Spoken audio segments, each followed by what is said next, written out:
హక్కులు ఉన్నాయి, ఆర్టికల్స్ ఉన్నాయి. ఆర్టికల్ 21 ప్రకారం ఏంటంటే మనిషి జీవించడానికి హక్కు ఉంది. జీవించడానికి హక్కు ఉన్నప్పుడు చనిపోయే హక్కు లేదు. మీకు అర్థమైందా? మీరు ఎవరైనా సూసైడ్ చేసుకుంటే ప్రభుత్వం కేసు బుక్ చేస్తుంది, చనిపోవడానికి హక్కు లేదు. మరి చనిపోవడానికి హక్కు లేనప్పుడు జీవించడానికి కావాల్సిన మార్గాలన్నీ ప్రభుత్వం ఏర్పాటు చేయాలి. మరి ప్రభుత్వం ఏర్పాటు చేయాలన్నప్పుడు ఏం చేయాలి? మన గ్రామంలో మనకు బ్రతకడానికి పని ఏర్పాటు చేయాలి. అర్థమైందండి? రాజ్యాంగంలో ఆర్టికల్ 21 ప్రకారంగానే మనకి జాతీయ గ్రామీణ ఉపాధి హామీ పథకము చట్టం ప్రకారం వచ్చింది. మీకు అర్థమైందా? మీకు ఆహార భద్రతా చట్టము అది కూడా రాజ్యాంగము 21 ఆర్టికల్ 21 ప్రకారంగా వచ్చింది. ఆహార భద్రతా చట్టం అంటే తెలిసేది మీకు? రేషన్ షాపుల ద్వారా కుటుంబంలో ఎంతమందికి ఉంటే అన్ని యూనిట్లు, అంటే యూనిట్ అంటే 5 కేజీల రైస్ ఇస్తారు. ఇవన్నీ ఎలా వచ్చిందంటే జీవించే హక్కు నుంచి వచ్చింది. జీవించడానికి కావాల్సిన మార్గాలన్నీ ప్రభుత్వం ఏర్పాటు చేయాలి. అర్థమైందమ్మా? కాబట్టి ఆహార భద్రతా చట్టం కానీ ఉపాధి హామీ చట్టము ఇది చట్ట రూపంలో వచ్చిన పథకం. ఈ పథకాన్ని ఏ ప్రభుత్వము క్యాన్సిల్ చేయడానికి లేదు. అవసరమైతే ఇందులో 1-2 చిన్న మార్పులు చేయాలి, అంతే తప్ప పథకాన్ని తీసివేయడానికి లేదు. ఇది 2005 నుంచి ఇప్పుడు వరకు 19 సంవత్సరాలు కొనసాగుతుంది. ఎందుకని? పేదలకు నిర్మూలన. ఎందుకు? గ్రామీణ ప్రాంతాల్లోని వ్యవసాయ రంగం మీద ఆధారపడే జీవిస్తాం మన శ్రామికులందరూ. జీవించే వారికి 6 కాలం పని ఉండదు. వర్షాకాలం అంటే అతివృష్టి అనావృష్టి, వర్షాలు కురకపోయిన ప్రమాదమే, ఎక్కువ కురిసిన ప్రమాదం. ఇంకా బాగా కురిసాయి అనుకోండి 2 పంటలు పడతాయి. 2 పంటలు అంటే 6 నెలల కాలం ఉంటుంది.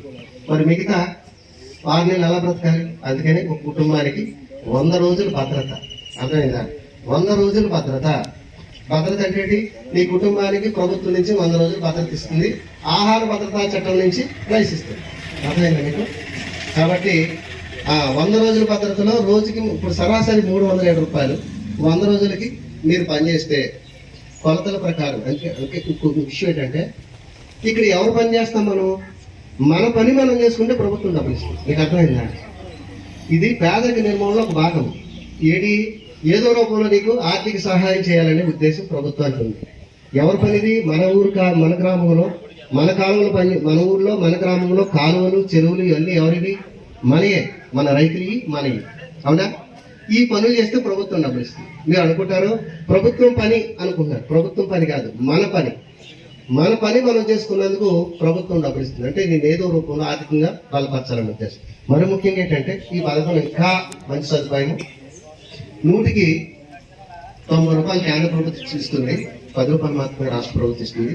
మరి ముఖ్యంగా అందులో 60% కూలీలు అంటే శ్రామికులకు వేతనాల రూపం ఇస్తుంది. 40% మెటీరియల్ అంటే అర్థం తెలుసా? ఇదిగో ఏపీ గారిని చప్పట్లు పట్టండి ఘన స్వాగతము స్టేజ్ మీద. తర్వాత మెటీరియల్ రూపంలో సచివాలయ బిల్డింగ్ కానీ, రైతు భరోసా కేంద్రం కానీ, సిమెంట్ రోడ్లు కానీ మీకు ఉపాధి వేతనదారులు పనిచేస్తేనే 40% పని వస్తుంది. మీకు అర్థమైందా? మన గ్రామాభివృద్ధిలో కూడా మనం భాగస్వామి అవుతాం. మన ఆర్థికంగా మనం బలపడటంతో పాటు మన గ్రామాభివృద్ధిలో కూడా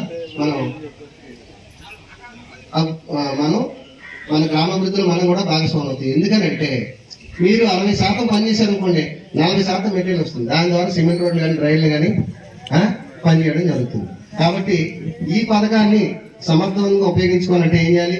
పథకంలో ఏ పనులు ఉన్నాయో తెలుసుకోవాలి. 94 రకాల పనులు ఉన్నాయి ప్రభుత్వం ప్రవేశపెట్టి.